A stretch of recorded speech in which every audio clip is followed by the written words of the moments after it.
মহোদয় আজি দিনটোত মোৰ পেনশনৰ বিল 1700 কোটি টকা মাহত আৰু আমি যদি OPS ব্যৱস্থাত থাকিব লাগে তাহলে উইদিন 5 ইয়াৰ্স ৰাজ্য চৰকাৰ ভাঙি যাব কোনো চলোৱা ৰাস্তাই নাথাকিব 17 তাৰমানে চৰকাৰ অৰ্থনৈতিক অৱস্থা বেয়া আৰু ভালৰ কথা নহয় আপোনাৰ অৰ্থনৈতিক অৱস্থা বেয়া মানে আপুনি মাননীয় অধ্যক্ষ মহোদয় আছে অখিল গগৈ ডাঙৰীয়াৰ জবাব সেই ধৰণে মই দিব নোৱাৰো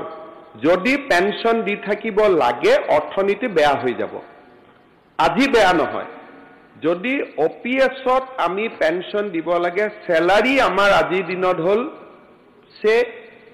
2800 3000 পেনশন এই বছৰ আমাৰ হৈছে গৈ 1700 কোটি পাৰ মান্থ আৰু যদি 5 বছৰত তাৰ যিটো বেৰোমিটাৰ OPS মতে যদি দি থাকিব লাগে স্যালাৰিতকৈ পেনশনৰ বিল বাঢ়ি যাব মানুহৰ লাইফ এক্সপেক্টেন্সি বাঢ়ি গৈ আছে সেইটো কাৰণে ভাৰত চৰকাৰে সিদ্ধান্ত লৈছিল যে মানুহখিনিয়ে একে সুবিধা পাওক কিন্তু আমি টকাখিনি বেংকত ইনভেস্ট কৰি যাওঁ প্ৰথমৰ পৰা যাতে বেংকৰ পৰা আমি যেটো ইন্টাৰেষ্ট পাওঁ সেইখিনি দি কৰ্মচাৰীখিনিক চাব পাৰিম এতিয়া যিখিনি কথা আমি বুজাব খুজিছো এটা পক্ষৰ পৰা আপোনালোকে বুজিব নালাগে ইয়াত যেটো আমি ডেটা দিছো অসমত 4 লাখ কৰ্মচাৰী আছে 4 লাখ NPSৰ মানুহ নাই ডাটাটো 4 লাখ কৰ্মচাৰীৰ 1,75,000 জন OPSতে আছে তাৰমানে 2 লাখ ৰাফলি 2 লাখ কৰ্মচাৰীৰ কোনো ইয়াত সমস্যা নাই 2,52,000 জন কৰ্মচাৰী আছে যোন NPSত আছে তাৰো 95,000 আৰু 32,000 জুৱা ডেকা বয়সতে মানে একেবাৰে 20-21 বছৰত আমাৰ চৰকাৰ দিনৰ নিযুক্তি হৈছে তেওঁলোকে 35 ইয়াৰ চাকৰি কৰাৰ পিছত OPSতকৈ তেওঁলোকে বেছি পইচা পাব সমস্যাটো হৈ আছে মাজত 50,000 যিখিনি কৰ্মচাৰী আছে আৰু এই কৰ্মচাৰীখিনি কেতিয়াও ফ্ৰেছ এপইন্টমেন্ট হোৱা নাছিল এই কৰ্মচাৰীবিলাক ৰেগুলাৰাইজ হৈছিল গতিকে অকনমান এক পক্ষৰ পৰা কথাখিনি শুনি থাকিব নালাগে যদি আপোনালোকে কেতিয়াবা কথাখিনি বুজিব খুজে ফাইনেন্স ডিপাৰ্টমেন্টৰ পৰা আমি প্ৰেজেন্টেশন দিম ষ্টেটখনটো সবৰে ইয়াতে সকলে বহি বুজি পাব আকৌ এবাৰ মই কৈছো যে 4,04,000 জন আমাৰ কৰ্মচাৰী আছে ইয়াৰে 1,75,998 অলৰেডি কভাৰ্ড আন্ডাৰ OPS আপোনালোকে ভাষণত 4 লাখ বুলি কৈ দিয়ে এই মাত্ৰ প্লিজ এই মাত্ৰ আপুনি কাক প্ৰতিনিধিত্ব কৰে মই নাজানো কিডনাখনটো আপোনাৰ নেতৃত্বত সব ওলাই গল গতিকে আপুনিয়ে বিৰোধী দলপতি নে কোনটো মই নাজানো আমি বুলি কলে আপোনাৰ লগত কষ্ট হৈ যায় আপোনাৰ ইমান পাৱাৰ আছে কংগ্ৰেছ UDFকো একেদিনাই মিলাই দিলে গতিকে আপোনাৰ অদ্ভুত পাৱাৰ আছে না তেখেতক উত্তৰ দিছো তেওঁ আমি বুলি কৈছে নিৰ্দলীয়ৰ আমি কি থাকে মই হ'ব লাগিব তাৰমানে আপোনালোকে অথৰিটি দিছে আমি বুলি কোৱাৰ কাৰণে নহলে এজনে মই জেগাত আমি কিয় কয় মাননীয় অধ্যক্ষ আপুনি পুৰণি পেনশন ব্যৱস্থা কৰিব নে নকৰিব সেইটো উত্তৰ দিয়ক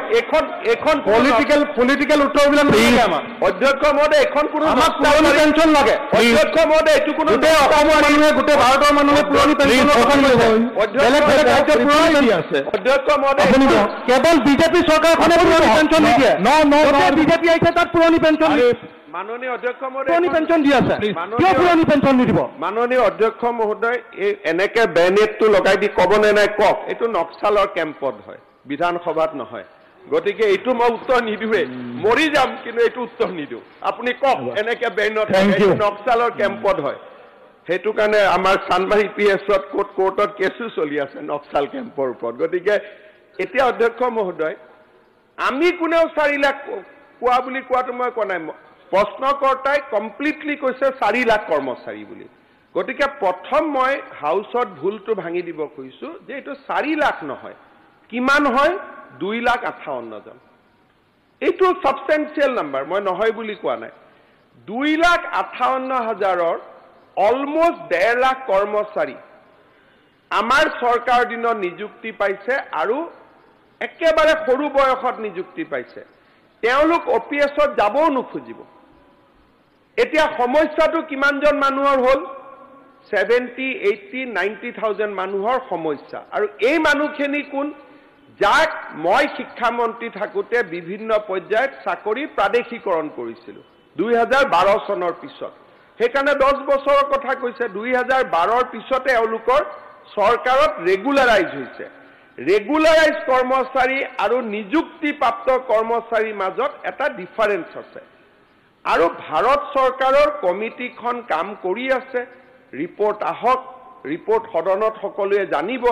আৰু আজিতো প্ৰশ্নকৰ্তা নিজে ট্ৰেড ইউনিয়ন মুভমেণ্টৰ লগত জড়িত আটাইতকৈ কৰ্মচাৰী কোন আছে চেন্ট্ৰেল গভৰ্ণমেণ্টত আছে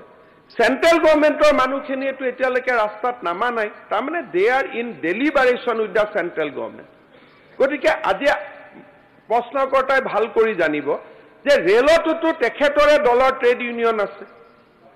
বেংকত তেখেতৰ দলৰ ট্ৰেড ইউনিয়ন আছে আজি বিভিন্ন কেন্দ্ৰীয় চৰকাৰৰ কাৰ্যালয়ত তেখেতৰ দলৰ ট্ৰেড ইউনিয়ন আছে তেওঁলোকতো আন্দোলনত নমা নাই